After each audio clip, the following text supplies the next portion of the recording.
Jangan kasih celah untuk sesuatu yang lain masuk ke dalam diri kita.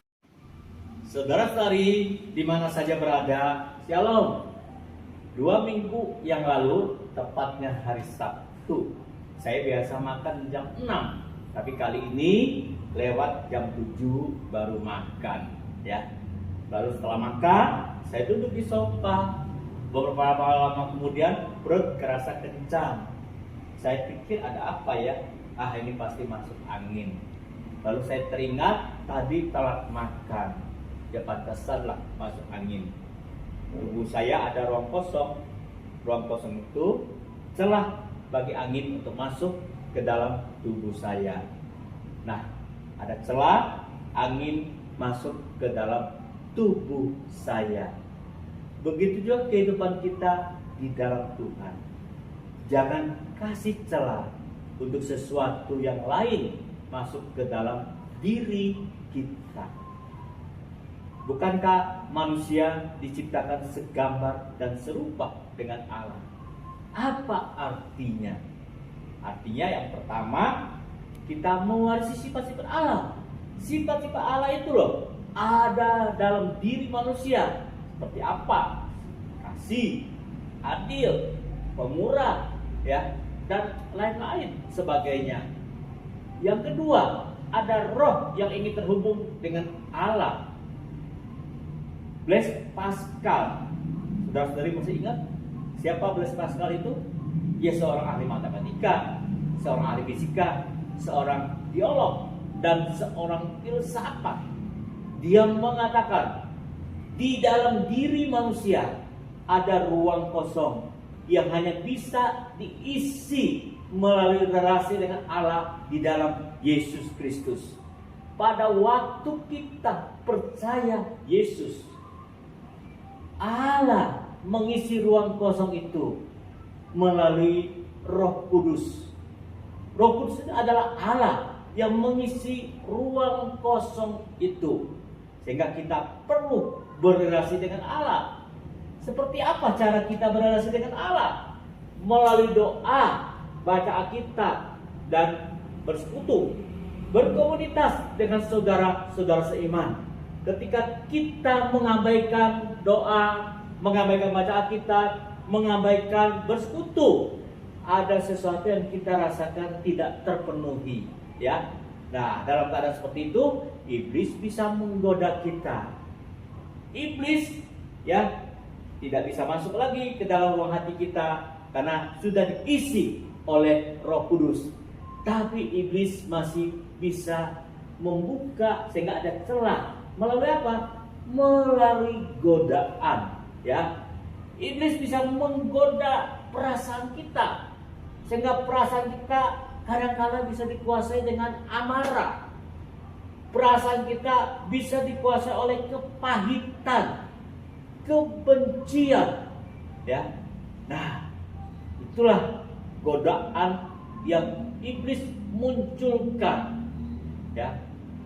Lalu iblis bisa menggoda juga dalam pikiran kita.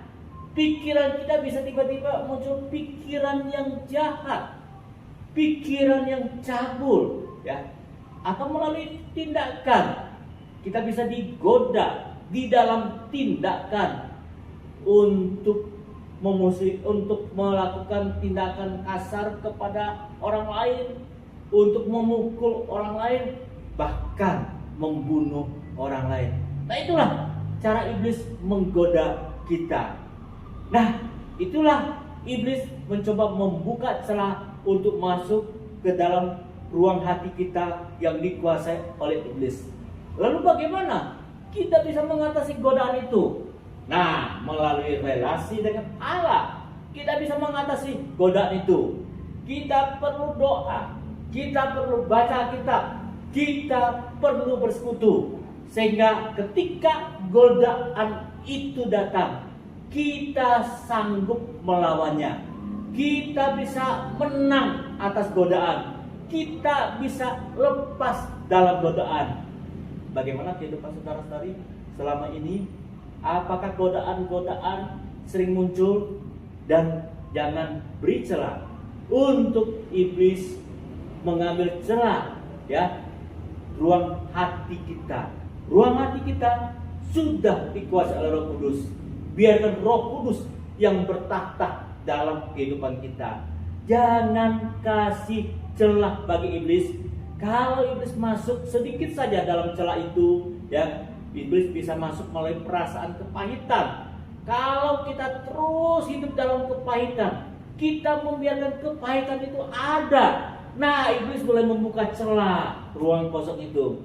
Iblis masuklah ke dalam celah itu, sehingga di dalam ruang hati kita ada Roh Kudus, tapi kita kasih kesempatan, kita kasih celah iblis masuk ke dalam dirinya, sehingga iblis ikut berperan mempengaruhi perasaan kita, perasaan yang pahit hati. Dalam perasaan yang pahit hati, ya, kita bisa marah, kita bisa kecewa, kita juga bisa putus harap, putus asa.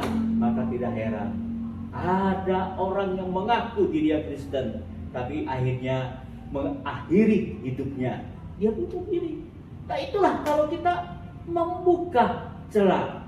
Jangan buka celah. Ingat saudara-saudari, 1 Petrus 5 menuliskan, iblis itu seperti singa yang mengau-ngau, setiap saat siap menerkam kita. Jangan kasih celah bagi iblis. Efesus pasal 6 menuliskan, pakai perlengkapan senjata Allah. Kita doa, kita baca Alkitab, kita bersekutu baik dalam kebaktian, ibadah, atau dalam persekutuan besar, atau dalam kelompok kecil. Nah, saudara-saudari, ya, apakah mau seperti itu yang dijalani? Shalom.